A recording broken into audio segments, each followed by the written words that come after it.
Hello learners, I am Priyanka Priyadarshi. Today I am going to discuss the topic human resource planning. Human resource is the most important asset of an organization. Human resource planning are the important managerial function. It ensures the right type of people in the right number at the right time and place who are trained and motivated to do the right kind of work at the right time. There is generally a shortage of suitable persons. Organisation में suitable person की कमी रहती है और ये time पे fulfil हो जाए, यानी कि मैन पावर इन्वेंट्री हमेशा फुलफ़िल होती रहे। इसलिए ह्यूमन रिसोर्स प्लानिंग का काम है कि सही समय पर सही लोगों को प्रोवाइड करना, सही नंबर में हो और सही प्लेस पे हो, वैसे एम्प्लॉयज़ को प्रोवाइड कराना जो कि ट्रेंड हो, मोटिवेटेड हो, जो राइट वर्क कर सके, यानी कि जिनमें स्किल हो, क्वालिटीज़ हो पर्टिकुलर टास्क को परफॉर्म करने की सही समय पर, जिससे कि शॉर्टेज ऑफ एम्प्लॉयज़ ना हो सके। According to E.W. Vetter, human resource planning is the process by which a management determines how an organization should make from its current manpower position to its desired manpower position. तो किसी organisation में अभी man power का क्या position है, कितने man power available हैं और ऑर्गेनाइजेशन की ऑब्जेक्टिव के अकॉर्डिंग कितने डिज़ायर्ड है, यानी कितने लोगों की और ज़रूरत है, इसको आइडेंटिफाई करना और उसको फुलफ़िल करना ही ह्यूमन रिसोर्स प्लानिंग का मेन एम है, ऐसा कहना है वेटर का। In the words of Leon C Megginson, human resource planning is an integration approach to perform the planning aspects of the personnel function in order to have a sufficient supply of adequately developed and motivated people to perform the duties and tasks required to meet the organizational objectives and satisfy the individual's need and goals of the organizational members। तो मैगिन्सन ने HRP को बहुत ही detail में explain किया है, बहुत ही detail में define किया है कि ये इंटीग्रेटेड अप्रोच है। किस चीज़ का? प्लानिंग का। और कौन से एस्पेक्ट का? पर्सनल फंक्शन का। ये पर्सनल फंक्शन का एक इंटीग्रेटेड अप्रोच है। किस लिए? ताकि ये सफिशिएंट सप्लाई कर सके डेवलप्ड और मोटिवेटेड पीपल का, नॉर्मल पीपल का नहीं, वो हमारे किसी काम के नहीं, ऐसे लोग जो मोटिवेटेड हो, डेवलप्ड हो और परफॉर्म करें ड्यूटीज़ और अपने टास्क को, ताकि ऑर्गेनाइजेशन को ऑब्जेक्टिव कंप्लीट हो सके और साथ ही साथ वो इंडिविजुअल नीड्स को सेटिस्फाई कर सके और इसी के साथ ऑर्गेनाइजेशनल मेंबर्स के जितने भी गोल हैं वो कंप्लीट हो जाएं। तो जब कोई एम्प्लॉई जो है वो अपने पर्सनल नीड्स को सेटिस्फाई कर लेता है, अपने टास्क को रेगुलर परफॉर्म करके और अपने पर्सनल ऑब्जेक्टिव्स को अचीव कर लेता है, तो ओवरऑल ऑर्गेनाइजेशन का गोल खुद ब खुद कंप्लीट हो जाता है।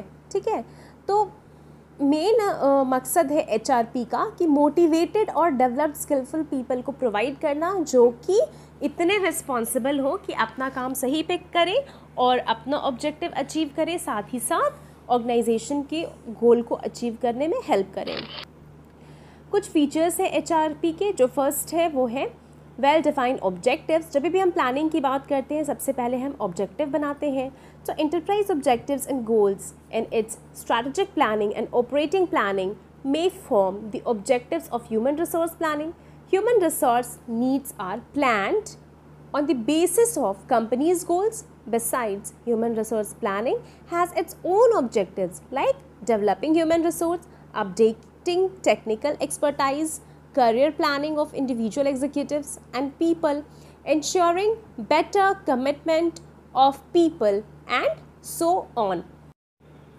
तो HRP में हम ऑब्जेक्टिव को पहले ही डिफ़ाइन कर लेते हैं on the basis of organisation goal, यानी कि ऑर्गेनाइजेशन के गोल के अकॉर्डिंग हम वेल डिफ़ाइन कर लेते हैं ऑब्जेक्टिव को और इसके साथ ही डेवलप करते हैं ह्यूमन रिसोर्स को, अपडेट करते हैं, टेक्निकल एक्सपर्टाइज प्रोवाइड कराते हैं, करियर प्लानिंग करते हैं इंडिविजुअल का और एग्जीक्यूटिव्स का, और साथ ही इंश्योर करते हैं better commitment of people and so on. Better commitment of people मतलब कि आपके ऑर्गेनाइजेशन में जितने भी एम्प्लॉयज़ हों उनको इस तरह से ट्रेन करना, उनको इस तरह से मोटिवेट करना कि वो कमिटेड होकर के ऑर्गेनाइजेशन के लिए काम करें, उन्हें इतना स्किल प्रोवाइड करना, टेक्निकली उनको इतना एक्सपर्ट बना देना कि उनका जो इंडिविजुअल उनका जो करियर प्लानिंग है कि फ्यूचर में वो किस पोजीशन पर जाएंगे, कैसे उनका सेल्फ डेवलपमेंट होगा, इन सारी चीज़ों के साथ वो लोगों को कमिटमेंट प्रोवाइड कराते हैं, लोगों की कमिटमेंट ले लेते हैं ऑर्गेनाइजेशन के लिए। और ये वन टाइम प्रोसेस नहीं है, ये with the span of time है, with the passage of time ये उनमें कमिटमेंट डेवलप हो जाता है। Second is determining human resource reads, sorry it's not reads, आप प्लीज़ इसको करेक्ट कर लीजिएगा, it's needs, human resource needs. Human resource plan must incorporate the human resource needs of the enterprise. The thinking will have to be done in advance so that the person are available at a time when they are required. तो अगर हम determine कर लेंगे human resource की need को कि किस समय कितने लोगों की ज़रूरत है, तो एडवांस में ही हम प्रिपेयर कर लेंगे कि कितनी रिक्वायरमेंट है लोगों को। For this purpose, an enterprise will have to undertake recruiting, selecting and training process also. तो फ्यूचर में कितने डिमांड आने वाले हैं उसके अकॉर्डिंग ही ह्यूमन रिसोर्स प्लानिंग में रिक्रूटमेंट की प्रोसेस होती है, सिलेक्शन की प्रोसेस होती है और ट्रेनिंग की प्रोसेस भी होती है। Keeping man power inventory, inventory का मतलब होता है stock, so it includes the inventory of present manpower in the organisation. The executive should know the persons who will be available to him for undertaking higher responsibilities in the near future. तो stock रखने का ये मतलब होता है कि future में अगर प्रेजेंट में कोई एग्जीक्यूटिव है, उनका रिटायरमेंट हो गया, तो उनके प्लेस पे कौन आएगा। मतलब ये नॉर्मल पोजीशन नहीं है, इसमें कहने का मतलब ये है कि हर पोजीशन पे ना ही सिर्फ अवेलेबल जो लोअर लेवल पे, मिडिल लेवल पे हैं, बल्कि हायर रिस्पॉन्सिबिलिटीज़ के लिए भी वो लोगों को तैयार करके रखते हैं ताकि वो हायर अथॉरिटी को संभाल सके। यानी कि एक्सपर्ट, जो भी एक्सपर्ट होते हैं अपने एरिया में, उनको वो तैयार करके रखते हैं ताकि लीडिंग पोजीशन को संभाल सके और डिसीजन मेकिंग का काम रुके नहीं ऑर्गेनाइजेशन में, right. Then fourth is adjusting demand and supply. तो जैसा कि मैंने बोला कि अगर ह्यूमन नीड्स को वो तैयार करते हैं, इन्वेंट्री को वो तैयार करते हैं, तो इसका क्या मतलब होता है कि वो ऑलरेडी डिमांड जितना आने वाला है उसके लिए वो सप्लाई करने के लिए रेडी हैं। So manpower needs have to be balance, have to be planned well in advance.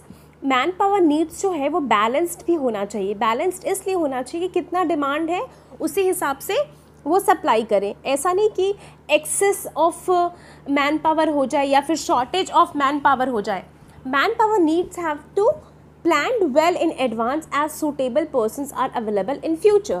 If sufficient persons will not be available in future, then efforts should be made to start recruitment process well in advance.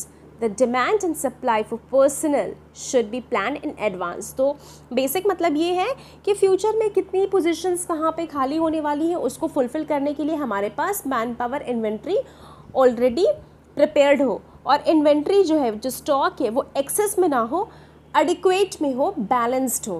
Fifth is creating proper work environment. So this is the essence of any organisation. Besides estimating and employing personnel, human resource planning also ensures that working conditions are created, employees should like to work in the organization and they should get proper job satisfaction. अगर आपके अंदर job satisfaction नहीं होगा तो आप कभी भी dedicated और कमिटमेंट के साथ काम नहीं करेंगे।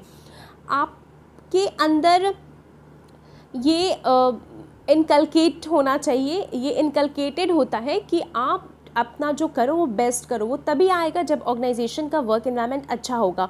वहाँ पे ना कोई गॉसिप होगी, ना कोई ग्रुपबाजी होगी और ना ही कोई बैक बिचिंग होगा, बिल्कुल फेयर एनवायरनमेंट होगा। तो मैं कोई भी ह्यूमन बीइंग जो है वो अच्छे से काम करेंगे और अपना बेस्ट देंगे। लेकिन जिस भी ऑर्गेनाइजेशन में बैक बिचिंग होती है, ग्रुपबाजी होती है, बायजनेस होता है, वहाँ पे एम्प्लॉय और एम्प्लॉयज़ के बीच, एम्प्लॉयर और एम्प्लॉयज़ के बीच कॉन्फ्लिक्ट हो जाते हैं, जिसकी वजह से लोग अपना ध्यान काम पे कम देते हैं और इधर उधर की बातों पे ज़्यादा देते हैं। तो इसमें ओवरऑल नुकसान किसका होता है? ऑर्गेनाइजेशन का होता है। और कहीं छोटी सी बात का अगर बतंगड़ बन जाए, छोटी सी बात तान की अगर बड़ी हो जाए तो वो कहाँ तक चली जाती है? कई बार कोर्ट तक पहुँच जाती है, जिससे कि ऑर्गेनाइजेशन को बहुत घाटा होता है और काफ़ी नुकसान सहना पड़ता है। तो इसीलिए आप इसको अपने छोटे लेवल पे भी देख सकते हो कि आपके घर में भी अगर आप सुबह उठते हो, घर का माहौल अच्छा होता है तो आपको काम करने में अच्छा लगता है, आपको घर में रहने में अच्छा लगता है। लेकिन कहीं अगर भाई बहन में झगड़ा हो गया, माँ बाप में झगड़ा हो गया या फिर पड़ोसी से झगड़ा हो गया, तो आप देखेंगे कि घर में टेंशन का माहौल रहता है, जिससे कि आपको लगता है कि आप चाहे कॉलेज चले जाएँ या फिर कहीं बाहर चले जाएँ या फ्रेंड्स के साथ चले जाएँ, आप उस एनवायरनमेंट से निकलने की कोशिश करते हैं, राइट। तो जहाँ वर्क एनवायरनमेंट अच्छा नहीं होता है, वर्क एनवायरनमेंट क्या, कोई भी एनवायरनमेंट जहाँ पे भी आप रहते हो, वहाँ अगर आसपास का माहौल अच्छा नहीं रहेगा तो आपको वहाँ रहने का इच्छा नहीं होगा, आप वहाँ से भागना चाहोगे। इसलिए प्रॉपर जॉब सेटिस्फैक्शन मिलना बहुत ज़रूरी है ताकि एम्प्लॉय लॉन्ग टाइम तक टिके, राइट। अट्रिशन रेट कम हो, एम्प्लॉय ऑर्गेनाइजेशन छोड़ के ना चला जाए। तो इसके लिए ये जिम्मेदारी होती है एचआरपी की वो इंश्योर करे कि वर्किंग कंडीशंस अच्छा हो, अनबायस्ड हो। Now let's see the steps in human resource planning. So human resource planning is the process through which the right candidate for the right job is ensured.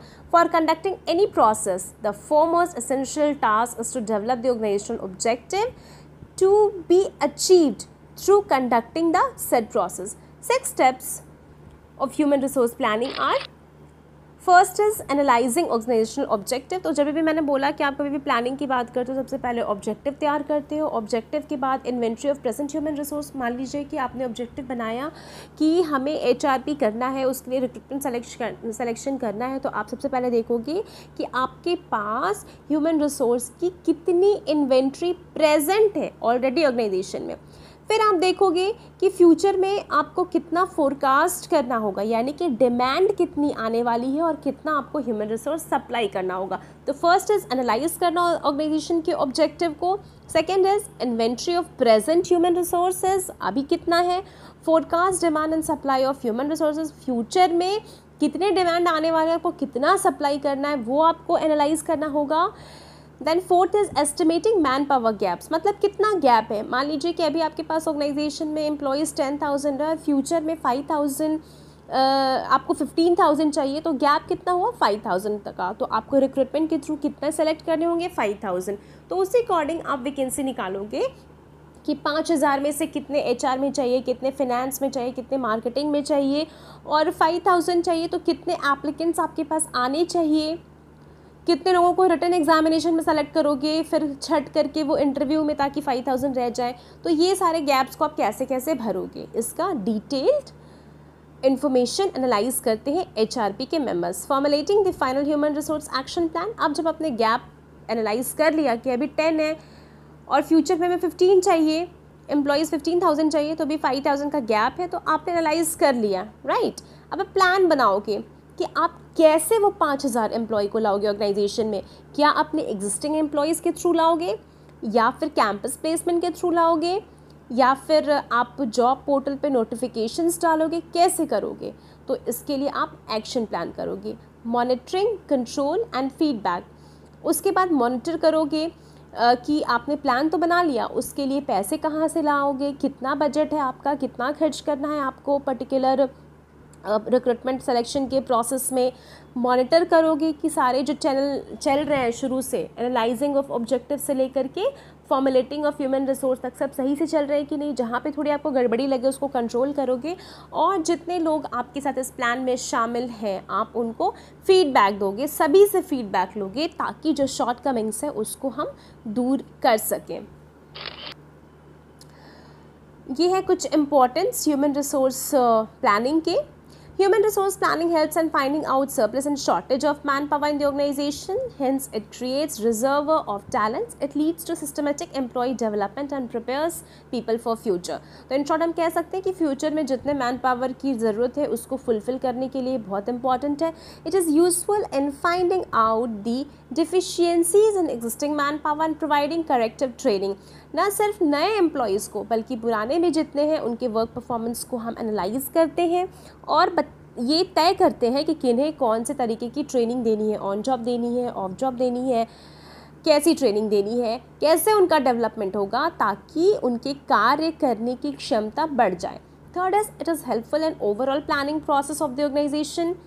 ये organisation के overall planning को करता है, जैसे कि HRM के जितने भी स्कोप है, HRP, job analysis, recruitment, selection, then compensation, then employ relation, सारे चीज़ को ये प्लान करता है। इट फैसिलिटेट्स द एक्सपेंशन और contraction of scale of operations. ये जितने भी ऑपरेशंस होते हैं उसको उसमें एक्सपेंशन करता है, यानी कि आप जो भी टास्क परफॉर्म कर रहे हो, अगर ज़रूरत पड़ी कि उसमें कुछ और ऐड ऑन करना है, फीडबैक के थ्रू आपको पता चला कि इसमें कुछ लूप होल्स हैं, इसमें कुछ ऐड ऑन करना है, तो आप उस प्लान को एक्सपेंशन करते हो। अगर आपको एनालिसिस के थ्रू, फीडबैक के थ्रू पता चला कि आपका जो प्लान है वो थोड़ा सा लंबा चौड़ा हो रहा है, उसमें थोड़ी और कम इन्वेस्टमेंट की ज़रूरत है, थोड़े और कम मैन पावर की ज़रूरत है, या फिर कुछ टेक्नोलॉजीज़ की कम ज़रूरत है, तो आप उसके अकॉर्डिंग आप अपने खर्चे में या टेक्नोलॉजी में या मैन पावर में आप उसका कॉन्ट्रैक्शन भी कर सकते हो। तो ये HRP ही फैसिलिटेट करते हैं। Now fifth is it helps in preparing appropriate human resource budget for each department और division which helps in controlling man power. तो इसके अलावा ये बजट जो कि ऑर्गेनाइजेशन का बैकबोन होता है, कि जब तक आपके पास बजट नहीं रहेगा आप कैसे डिवीज़न चलाओगे, आप कैसे डिपार्टमेंट चलाओगे। तो ये मैन पावर को कंट्रोल करता है कि किस डिपार्टमेंट में, किस सेगमेंट में कितना पैसा देना है, कितना बजट उनका तय करना है, और अगर पैसे की वजह से कोई काम रुक रहा है तो कौन सा क्रूशियल है जिसमें हमें इन्वेस्टमेंट करना है, तो उस अकॉर्डिंग आप बजट प्रिपेयर करते हो। यानी कि ह्यूमन रिसोर्स प्लानिंग में एम्प्लॉय के एंट्री से लेकर के, बजट से लेकर के एम्प्लॉय रिलेशन तक सब कुछ मैनेज किया जाता है। सो this is the crucial part of human resource management. Now what is the conclusion? When man is considered as a resource, it is understood he has some potential characteristics which can be used to organizational needs in the path of fulfilling the organizational, social and national goals. Manpower or human resource can be considered as the total knowledge, skills, creative abilities, talents and aptitude of an organization's workforce, as well as the value, attitude and benefits of an individual involved. So among the resources used for production, that is materials, machines, methods, money and manpower, the most appropriate M is manpower resource. When considered as a resource, it is valuable asset for the organization. Hence, planning for manpower is as important as planning for other resources. So in short हम कह सकते हैं कि इस पूरे universe में जो सबसे मास्टरमाइंड काम कर रहा है वो कौन कर रहा है, वो ह्यूमन कर रहे हैं। ठीक है, चाहे वो वैल्यू, एटीट्यूड और बेनिफिट्स की बात हो या फिर knowledge, skill, creative ability, talents की बात हो, सबसे ज़्यादा किस में होती है, ह्यूमन रिसोर्स में होती है। या फिर जितने भी आपके रिसोर्सेज हैं, main, money, material, machine, method, मतलब जो भी एम आप सोच लो, सबसे पावरफुल कौन है, मैन पावर। तो इसको मैनेज करना कितना डिफ़िकल्ट है। अगर आप किसी मास्टरमाइंड को मैनेज कर रहे हो तो कितना वैल्यूएबल एसेट है, उसको प्लान करना बहुत ही ज़्यादा इम्पॉर्टेंट है और साथ ही बहुत ज़्यादा कॉम्प्लेक्स भी है। So if you like my this session, then please press like on my video, and if I am able to convey all my knowledge to you, then stay tuned with me always.